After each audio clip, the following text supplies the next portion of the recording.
Habari. Kwa mujibu wa Allah, Adamu ni mweusi, kwamba Adamu aliumbwa kutokana na udongo mweusi. Kwa kama Adamu aliumbwa na udongo mweusi, inathibitisha kuwa Adamu ni mweusi.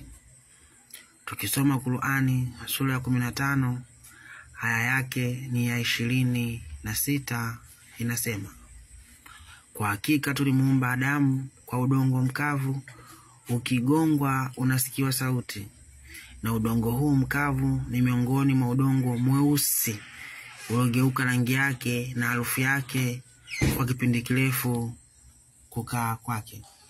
Aya hii ya 15, sura hii ya 15 mstari wa 26, watafsiri wengi wa Qur'ani wamejaribu kuificha kuonesha kuwa Adamu kwa mujibu wa Allah sio mweusi. Ukisoma katika matini ya Kiarabu hiyo sura ya 15 mstari wa 26, katika matini ya Kiarabu kuna neno linaloitwa, ila hapa linaitwa hamain. Hamain katika neno la Kiarabu maana yake ni udongo mweusi. Hivyo hii inatuthibitishia kuwa kwa mujibu wa Allah Adamu alikuwa mweusi. Sasa kama Adamu ni mtu mweusi, kwa nini Allah anachukia rangi nyeusi? Na Allah hataruhusu nyuso nyeusi kuingia katika pepo zake. Tukisoma Qur'ani sura ya 3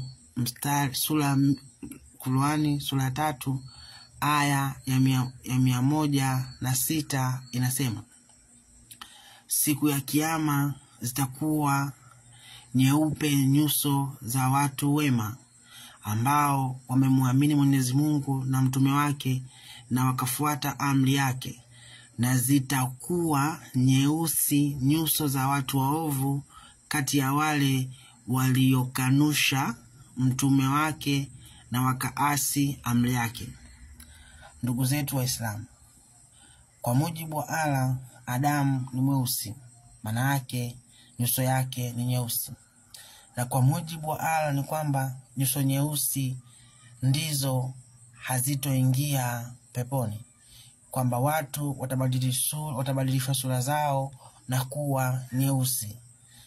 Swali, kwa nini Allah achukie rangi nyeusi na wakati mwanadamu wake wa kwanza alimuumba na nyuso nyeusi? Kwani weusi una shida gani?